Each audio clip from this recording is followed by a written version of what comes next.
Hey everyone, it's Kristyn B and Ryan. We're here again with another episode. Howdy. It is June 26th. I can't believe it's June 26th. It's almost the end of June. Man, time is flying. Yes. Clock time. Clock time is flying. Psychological, you know what? All the time. It's just flying right now at this point. But yeah, so we are still in our book series talking about The Power of Now by Eckhart Tolle. We are on chapter 7, which is titled Portals into the Unmanifested. And boy, was this I meant this chapter. This chapter was crazy. Yeah.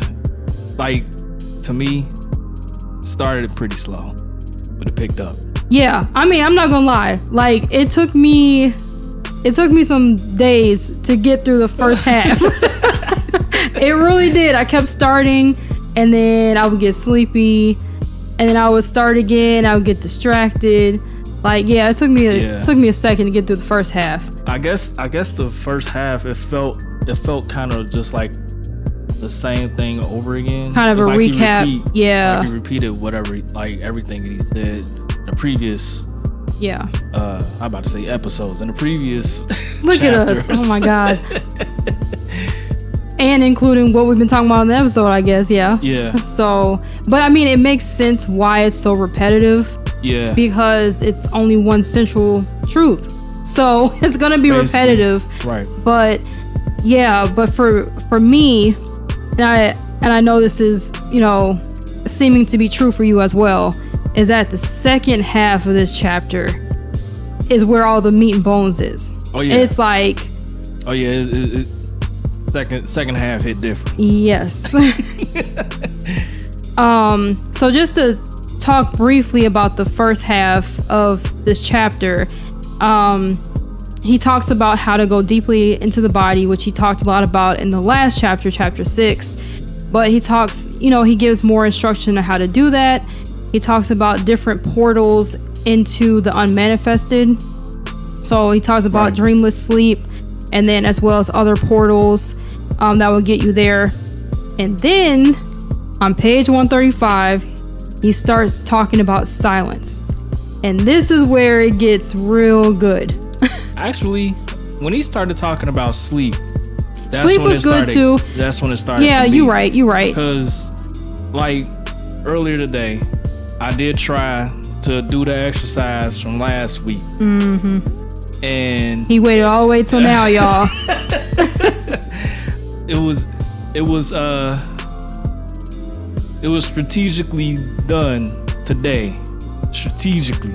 Okay. So I got it fresh in my mind. Sure. But so yeah, I was trying to, you know, do the presence thing and kind of feel my inner body. I think that's what it is. But try to get into the inner body and all of that, get more connected with the source. But it was tough. It was a lot harder than I thought it would be. Like, what was tough about it for you? Slowing the mind down. It was just like shutting the mind up. Like, it was like, that was hard, because when you and it's like your senses is kind of more heightened a little bit. So you start to pay attention to the sounds and all of that around you, so it's hard to kind of concentrate on just being there. Because I tend to kind of label everything that I'm hearing too. Like, the air kicked on, like, oh, the air on, and then hearing people outside, hearing the cars go by, and it's like, oh, car went by, people outside. It's just like my brain just going 10. Well, I mean, you do know that is okay. They, you know, in meditative practice, as well as he mentions it in the book as well, that if your thoughts, you start getting sucked into your thoughts or get sucked into your surroundings and things like that, that's okay. It's like, it's almost natural for us to do that because we're conditioned to do that. So the key is to, when you see that happening, or when you know that's happening, then go back to your breath. go back to your breath and go back to your center. That's what I did too. Yeah, so it's like it's a repetitive thing, but with more practice, it gets easier to do. Yeah, like I'm definitely like at the difficult to get on the inner side, but I did get there. It's like he was saying, it was like for like seconds, right? But it was a very peaceful few seconds. Yeah. So like I described to you earlier, it was like, because I had my eyes closed, and just to kind of give an idea of how I see it, it was like just imagining, just close your eyes with the lights, with all of the lights on, and it's like real hazy looking. It's not completely dark. But when I like started to feel like kind of more present, it got a lot more darker to me. And then that's when I started to feel a lot more peaceful. And it really made me think about sleep and the concept that he had at the end of the chapter, death. Yeah. Okay. So what about this? Like, okay, so let's not jump to the death part yet. Yeah. So what it is about the sleep that stood out for you? Especially comparing to that moment.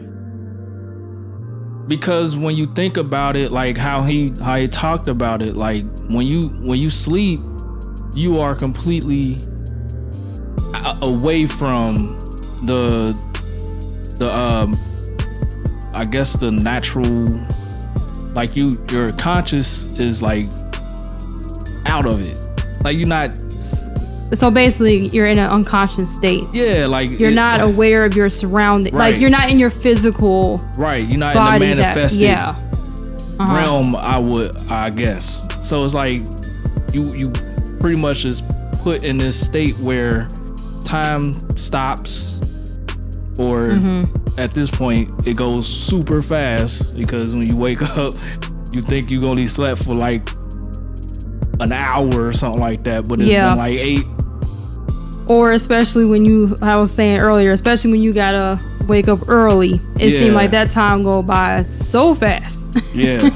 So it's like it just make you think like that feeling, like when you sleep, you feel that's like probably the most present you will feel, because there's nothing around you that can, well, eventually, like at some moments you will be able to react to the surroundings, but for the most part you are completely in this trance of, I guess, oneness with the source. I guess. Yeah, that's the state where it's the unconscious state where you like you get all the, what am I trying to say?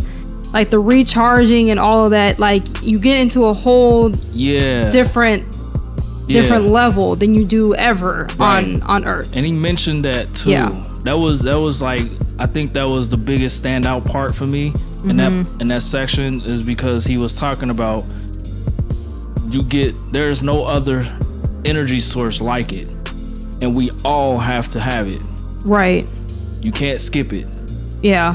You skip and you in trouble. Yeah. It's like he was talking about kind of like related in relations to food, where you can go without a meal or two. Right. And you'll be okay. But you go without sleep. All kind of stuff. There's gonna be some problems. Yep. So yeah. Yeah. So yeah, no, that was definitely a good point. And that was a good section as well. But I definitely want to jump into this silence though, because the section of silence, I want to kind of read a couple quotes from the end of that section. But on 136, actually I probably only need to read one. He says, every sound is towards the middle. Every sound is born out of silence, dies back into silence, and during its lifespan is surrounded by silence. Silence enables the sound to be. It is an intrinsic but unmanifested part of every sound, every musical note, every song, every word. Like, noise cannot exist without silence.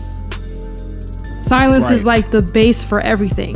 It's what is there to let the let the sound actually exist. It's like the water the to silence fish. Is there? Like you said, say it's it like again. the water to fish. Yes. Yeah. It's like, I mean, how I put it. Yeah, it's like you can't have one without the other. Right. The other won't exist. Like without the other. Like literally, the silence allows everything else to exist. Right. Everything else to manifest. Because if it's not there, then there's nothing, no thing, I guess. No thing. Yes. So he goes from speaking about the silence, and then he goes into space, which is the next section. Also on 136, it starts. I'm going to just read the beginning of that. He says, just as no sound can exist without silence, nothing can exist without no thing. As in nothing, but he says no thing. Without the empty space that enables it to be. Every physical object or body has come out of nothing, is surrounded by nothing, and will eventually return to nothing. Not only that, but even inside every physical body, there is far more nothing than something. Physicists tell us that the solidity I was doing so well, y'all, of matter is an illusion. Even seemingly solid matter, including your physical body, is nearly 100% empty space. So vast are the distances between the atoms compared to their size. And then at the bottom of that paragraph, he says, the essence of all things is emptiness. Like, whoa. What did you get out of that? I mean, it's true, because if there's no thing, there's no space for anything to manifest. Right. So the fact that that's like the core of everything, and that's the most ignored thing, which is what he talks about later, that's amazing to me. What about the correlation he did with the body, the physical body, and the internal? Like, right. Like, cause I was trying to think about that when I was reading it, and it was like, how? But I'm trying to think, like, everything, it seemed like everything in our body is essentially hollow. Right. And with that hollowness is filled with something. Right. But then with that something, breaking it down into the atoms and all of that stuff, then I don't know, it was I was trying to wrap my brain around it, but you know.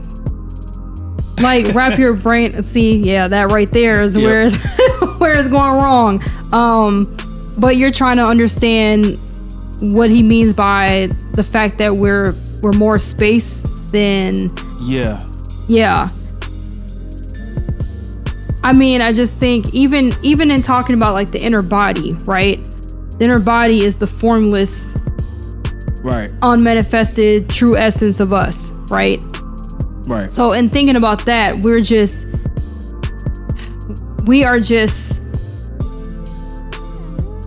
the body is housing that. What am I trying to get at? I'm really trying to, like, I think I see where you're going with that. I see where you're going. So you basically, the physical body is this hollow shell. Yes. That houses the inner body. Yes. The spirit. Yes. The gateway to the unmanifested. Right. And yeah, I mean, I know he's talking about the physical aspects, like atoms and things like that, but it's like, what is in that space in between each atom? Yeah. And yeah. Right. Yeah. But I feel like it's hard to think too deeply into this because it's like the mind, as he says, will never understand that. Or drive itself crazy. Or drive it so crazy trying to understand it right. Yeah. But yeah, so he talks more about space on page 138. And it's this section that stood out to me. It's toward the middle. He says, space has no existence. To exist literally means to stand out. You cannot understand space because it doesn't stand out. Although in itself it has no existence, it enables everything else to exist. Silence has no existence either, nor does the unmanifested. Oh, that, like, I was just like, yo, like, you think about, like, the mind, like, it trips my mind up because it's like, he's talking about this thing that is there, but it doesn't exist. Yeah. And so you're like, what? Like, what is it? Yeah. I mean, for me, it's like I get it. No, I but get then it. I don't. Yeah. It's like I get it on a deep level. I get it. Yeah. But then when I take it to my mind is like, excuse me, what? Like, what do you mean? Right. Like, how can space be, but it doesn't exist? It's just crazy. Like, everything in the space does that exist, or is that all a part of the illusion? No, everything in the space. Yeah. Like, so stuff? when he was using the example of like a room, right? Yeah, pretty much the next passage. Yeah. Okay. Yeah. So he's basically saying, like, when you're in a room, you walk in, there's furniture or whatever. Yeah. There's stuff in the room. Yeah. But that doesn't make the room. The space is what makes the room. Right. And the walls and the floor and the ceiling and whatnot defines the boundaries basically of the room. Right. So but it's not the room. It's almost just saying like it's the air. Yeah. The air is the room. Right. So that's what I'm saying, like, it just made me think of like a void. Like, with nothing that exists, just thinking of space in itself. Space is just, to me, is a void. It's just like nothing. It's just right. I guess it's just an existence. But it doesn't exist.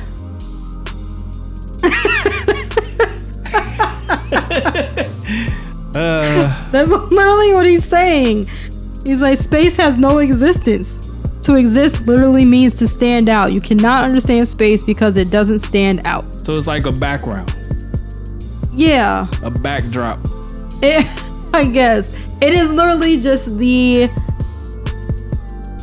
I can't even say placeholder. It's literally just where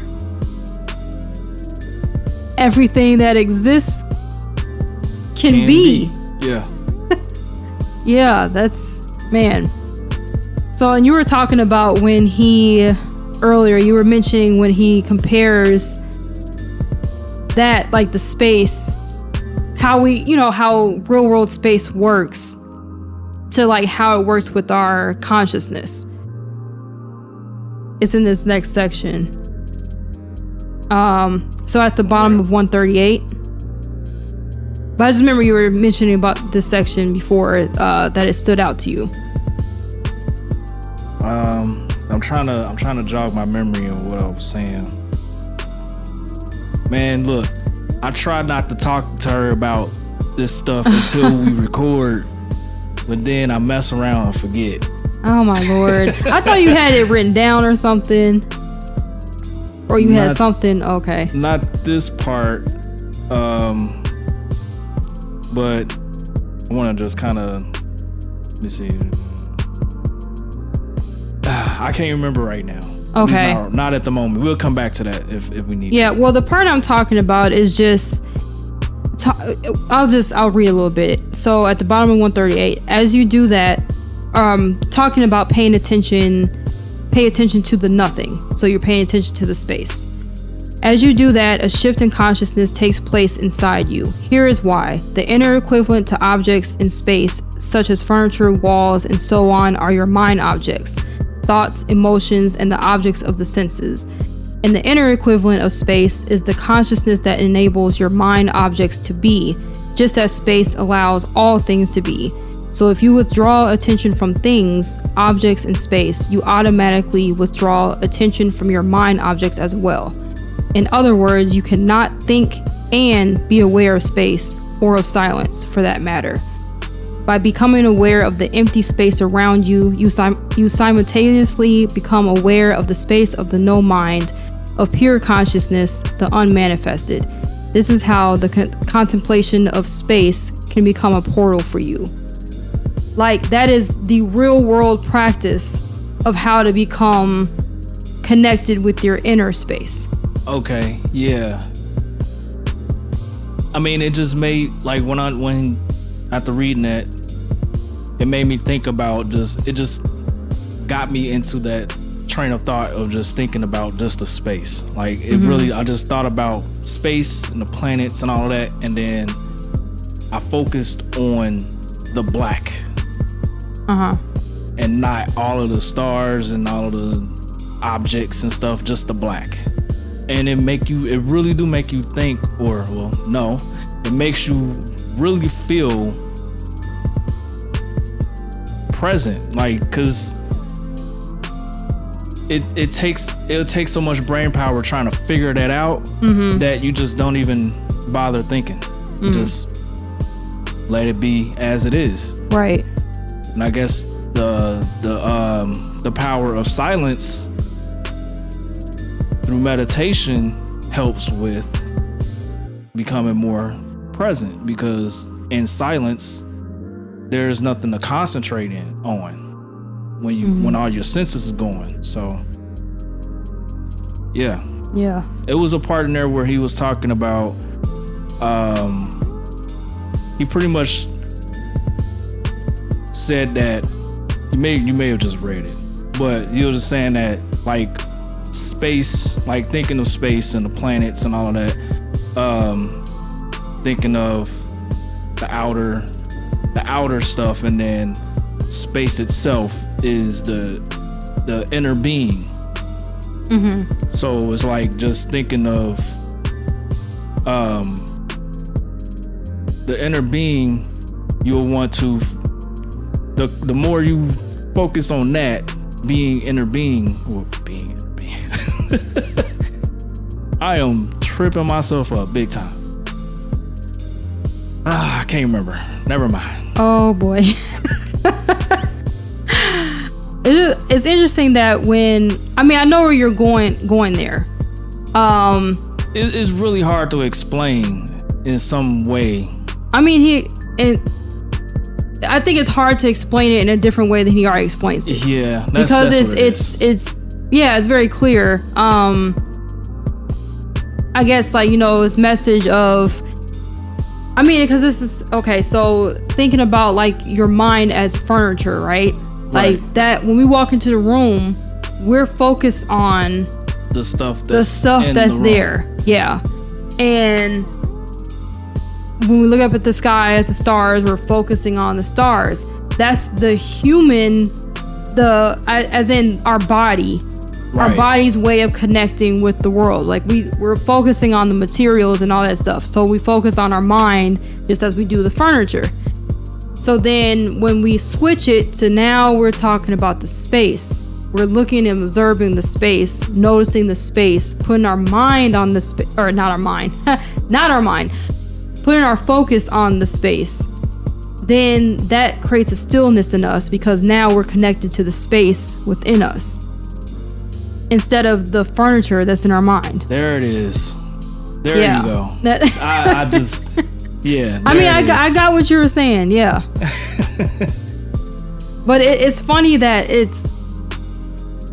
even like in describing all this stuff, we're using labels and stuff. Because when you were just talking about the sky, and you were like, when you look at the sky, instead of looking at the blackness, you look at the stars and stuff. But if you look at the blackness, and I was like, that's interesting. You're labeling the nothingness as blackness. Yeah, it's the backdrop. I mean, it's the easiest way to point you to the nothing. Yeah. By saying the stuff that you don't pay attention to is what I'm talking about. And I know he said before, don't get hung up on words, but it's just funny how our mind works, because we have to put some kind of label to everything. Yeah, gotta point it to somewhere. Yeah, because otherwise it's like, how would people know what we're talking about? Yeah. You know, unless, I mean, you know, but man, it makes me want to go outside and just look out. Yeah. Just look at the nothing. It's it's definitely peaceful, for sure. Actually, that reminds me of when we had that God, what was it with the moon? I forgot. It's something happened with the moon. I can't remember. It was a moon eclipse or a lunar eclipse.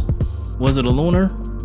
I don't remember. Why don't I remember? But all I know is I went outside to go look at it, and that was so peaceful. I know I wasn't quite looking at the space, but standing in that moment of just looking up at the sky, and the air was like fresh, and like I was just like really entranced in that moment. Like, so just like being present in that. Even, but yeah, it had to be a lunar eclipse. Yeah, I think you can't look at it. Well, no, a lunar eclipse. Yeah, okay. I didn't mean that. I just meant look directly at a solar eclipse. No, of course it's not a solar eclipse. It was at night. It was with the moon. Yes, I'm saying. Anyway, whatever. Was it? Beside the point. Was it like red or something like that? No. It wasn't. No. Okay. It was just full and like stark white. It was just. I think it was lunar. Yeah. I think. Well, okay, we're off that. So, anyway, so moving on into the section, the true nature of space and time. So he talks about everything further about that. And then on page 142, this part really stood out to me. And so he says, hold on. Before we go there. Yeah. Because they talked about, they brought up, the questioner brought up, hold on, let me see. In this section? Yeah, in the nature of space and time. Brought up Einstein. Yeah. And the whole space-time continuum. Yeah. And all of that. And you know, in my recent research of black holes and all of that stuff. Oh my God. Yeah. It made me think about it, because they talk about the space-time continuum. Yeah. They saying that there's no real such thing as time. Mm-hmm. And it just made me, and it just like, it just put a light bulb like, oh my goodness. And it just, how he described it, was it on the next? No, at the bottom he said, where space is the still, infinitely deep realm of no mind, the inner equivalent of time is presence, awareness of the eternal now. And it just made me think of like a kind of like a graph, where space is like the lateral and time is, space is the vertical and time is the horizontal. It was like almost like it's like a 4D. It's like that's where the 4D aspect come into play, where you see space, but it's just the nothingness that allows forms to occupy that space. And then time is more of just not necessarily when, but it's just the now part. It's just it's kind of so are you saying that's what a black hole is? You trying to relate it back? Not really, but like how they describe, like if you was to get pulled into one and things are distorted and all that, like you will look frozen to somebody else. It's like almost like that, where it's like then this concept of time and space and all that is really like, it's almost like a made up, is pretty much made up. Yeah. Like it's because just thinking about that, like when we was talking about it and when I was kind of looking it up, our brain couldn't even fathom that imagery. Right. No, yeah, to me, it was like, that's a scary image. Like, let's not even get into the whole black hole conversation again, but it's pretty relevant. Yeah. I mean, yeah. But I see where you're going with that. Like, because really, within a black hole, that stuff does not, it pulls you where? Right. You go into this like this point. It's just, but where's that point go? It's like it just, and then the time concept, like where things stay still, as they said, like things are completely seem normal to the person that's getting pulled in, but to the person that's looking, you like frozen, and then you just vanish. Like it's just eerie. Yeah. Okay. And the fact that this is happening at the same time for the person outside of the black hole, the person in the black hole, but they have two different perspectives, right, and perceptions of time. Like that is that crazy. I think honestly that if that's not a good representation of the mind and the inner body, because the inner body will be the one that's just present. Everything is just what it is. Everything seems normal. And then the mind is seeing like this still image just fade. It's like, right. Yeah. I mean, crazy. If y'all are interested or have already looked it up, but if you haven't looked it up, just look that up real quick. Like, it's definitely fascinating. Ryan over here got completely sucked in for sure. Was that pun intended? Yes, pun intended. Yes, like, yeah, but it's definitely interesting, and I think it's definitely relatable to what this is talking about, and yeah. Oh yeah, one more thing. Yeah. In the middle of 141, the second paragraph is just a little bit, and he was pretty much talking about how you can kind of, it's more of like a mental visual representation of what space is. And he was saying that what appears to us as space in our universe perceived through the mind and the senses is the unmanifested itself, externalized. I read that kind of funny. No, I'm just trying to, I'm following. And he was saying that it is the body of God. And the greatest miracle is this: that stillness and vastness that enables the universe to be is not just out there in space. It is also within you. Like, basically where just like that big moment for me was like he was saying that when you think about the unmanifested, think about basically the black part of space as the unmanifested. That is what allows you, or your physical aspect of you, to exist right in the be. Right. So it was pretty fascinating and big aha moment for me. Yeah. But we can go ahead and move on. No.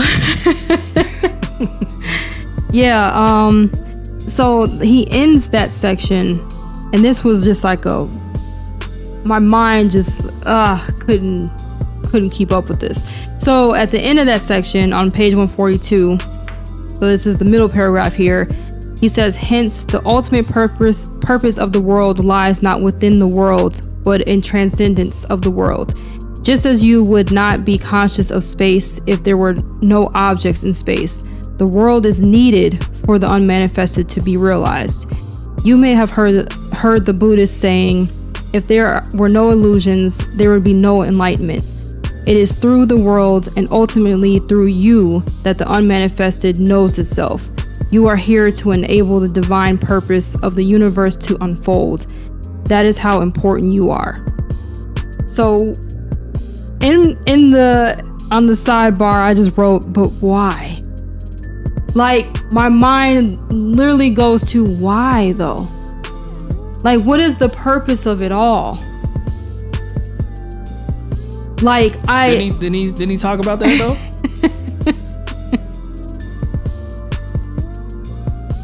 I mean, like, you talking about like in that section, or just saying just in general? Then he talk about why the consciousness wants to experience itself through the world. Right. I get that. I understand what he's saying. I get that. Like, we are what's that saying? We are souls having a human experience. Oh my gosh, I can't. If someone knows what he was saying? No, this is just a general. Oh, I don't think I heard that one. Yeah, you have. It was definitely when we were all talking about the awakening and all that stuff. Awakening to Life's Purpose, Eckhart's other book. But we are spiritual beings having a human experience. Oh, okay. Something like that. Okay. Yeah. Yeah, I know what you mean. Yeah. So I get that. I do. Yeah. But I guess my mind is just like, but why? Like, why does the unmanifested create all these things to experience itself? Because that's the only way it can. Well, why do it? Why not? I don't know. You ain't gotta throw heat. Like, you throwing heat. I'm just asking. Look, this is how my mind reacted. It was just kind of like, but why? I mean, because if you were this conscious source of energy, I guess. Yeah.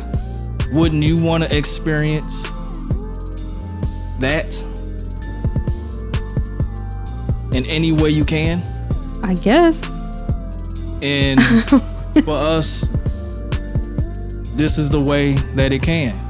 It just takes for us to not be so stuck in our minds. Yeah. And realize that the consciousness that we have is just trying to experience what the human experience is. Well, no, experience what it is through human. Man, this is like the inner body is like, yes, we understand, like, or I understand, But then my mind is like, no, but it just keeps asking why. It's just like, I mean, yeah, that I'm just gonna leave that where it's at. I'm just saying that's how my mind reacted to that part. It was just like, what?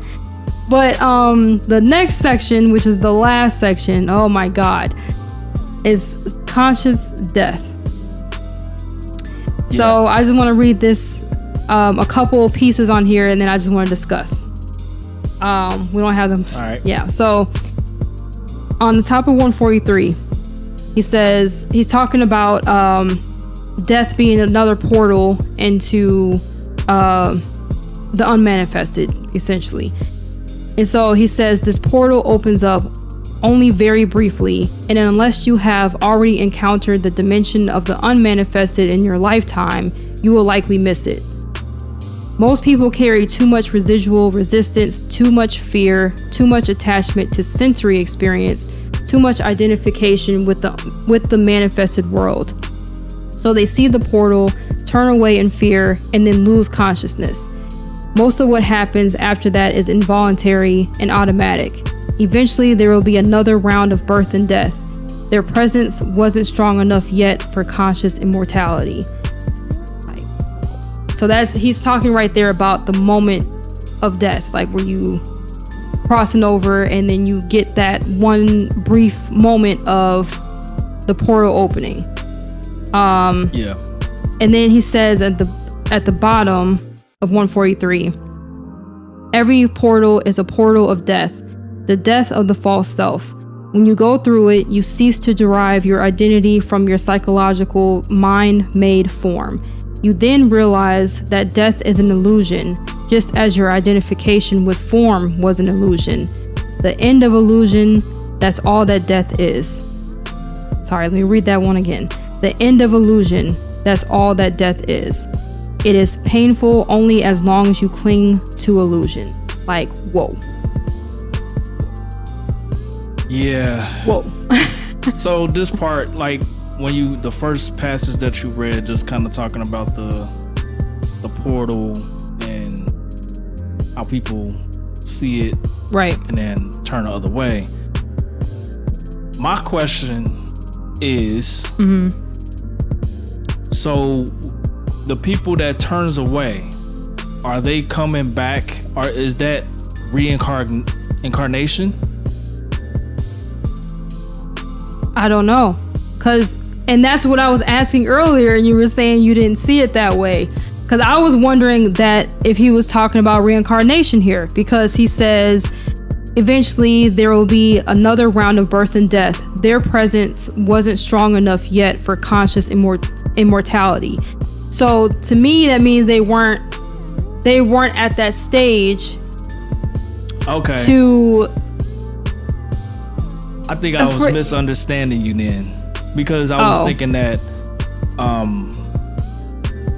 like, if you were conscious or whatnot, will you be reincarnated? But that wasn't your question. No, my question earlier when we were discussing, I was just saying my question just was simply, was he talking about reincarnation? That was all I was saying, because he was saying birth and death, like another round. And so I guess you're furthering that question of if you don't reach that state of consciousness in your life, or even in that brief moment that you get last shot. That's your last shot.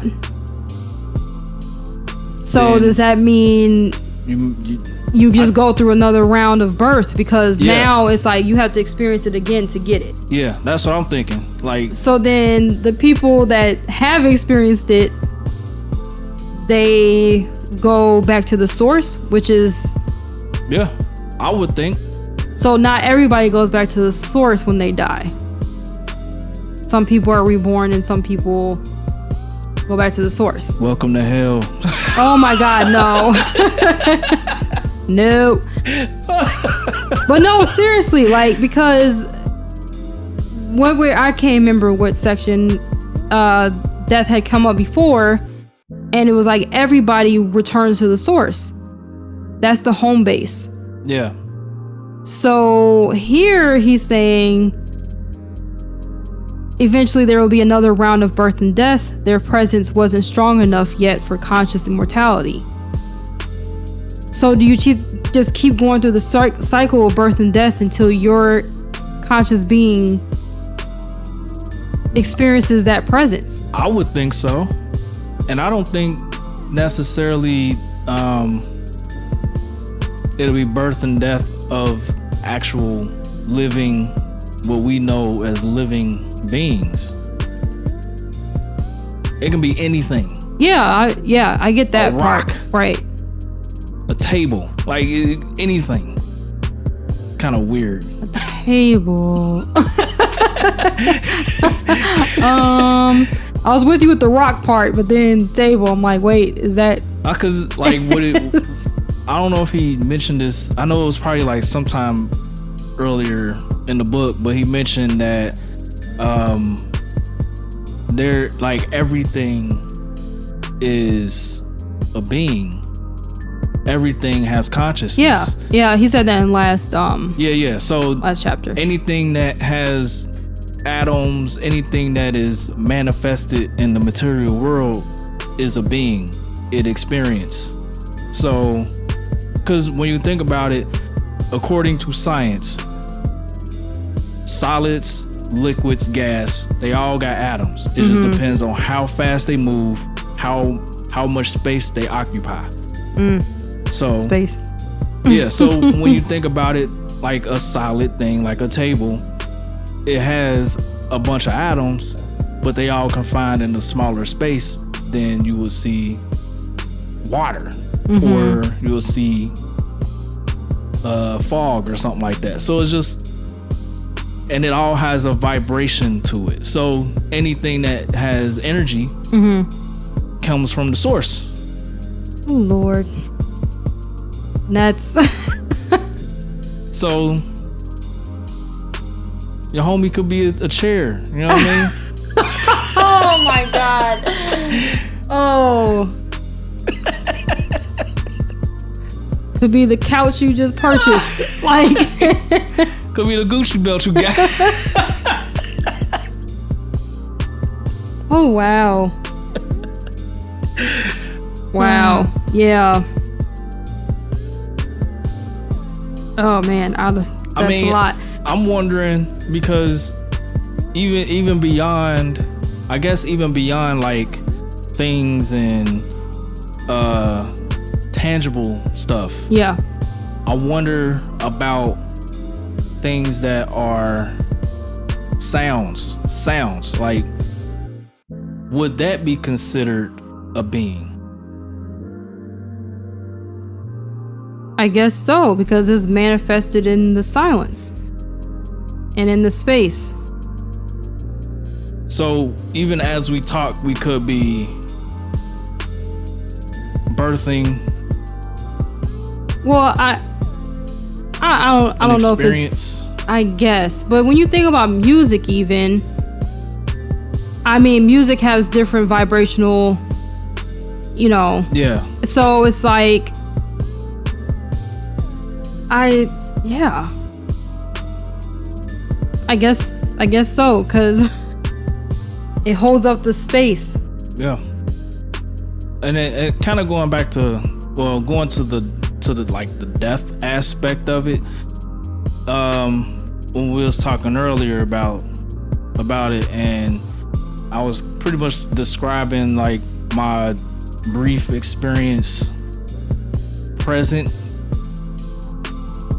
in the presence, when everything kind of went darker, and I had this feeling of peace, and I was wondering, like, I was wondering if this is how death would feel, because it's like there's a nothingness that you get, like a feeling of nothingness, like there's just this ever abundant space that you occupy, or that you feel, but it's not a bad feeling. And it's like when you think about sleep, like you will feel that same way, like kind of you at peace, unless you're having a nightmare, but you'll be at peace. And I mean, that's why he talks about dreamless sleep as being a portal. Yeah. Not the dreaming portion. Yeah. And it made me think about what's crazy. It made me think about a lyric that Nas said. But it's like he was saying that he never sleeps because sleep is a cousin of death. But when you think about it, I mean, when you tie everything together, rest in peace. People tie sleep with death. Right. And it just make you wonder, like, if death feels like you're going to sleep, I would assume it'll be a really good sleep. So why would you be scared of it?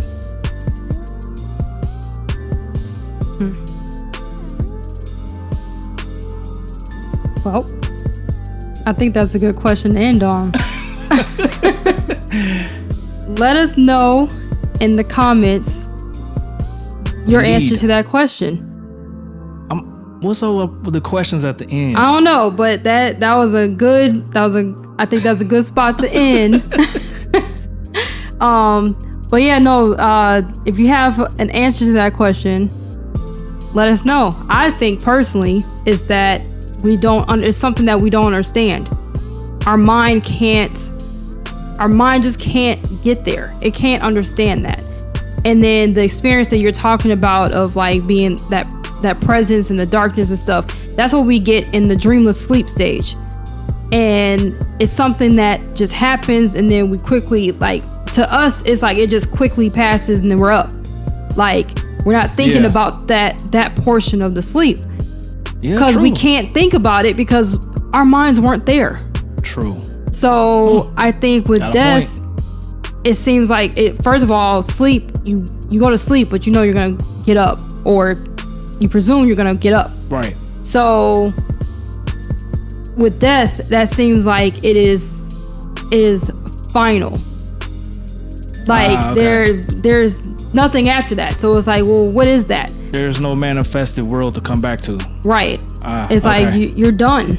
Yeah. Like, so I feel like there's a deep misunderstanding and also just a deep fear there because we just don't know what it actually means, because our mind is so tied to the illusion. Our mind is so tied to the material world. So you take that away, what is there? Right. So that's where I think it is.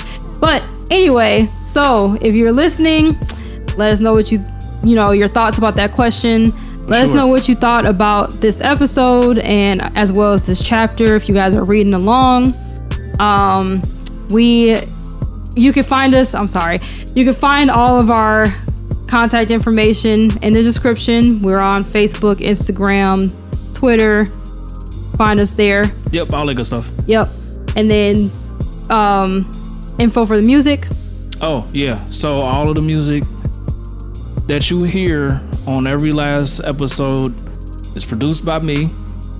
If you are interested in getting any of the music that you may hear, if it's available, there's also music that you may not have heard that is on my website at tracksinfinite.com/beats. It'll lead you right there, and you can listen to all the beats that's available, and more is to come. Absolutely. Also, if you are writing your own book, or you have some written work that you need an editor for, I'm here. So I'll put my information in the description where you can contact me for that.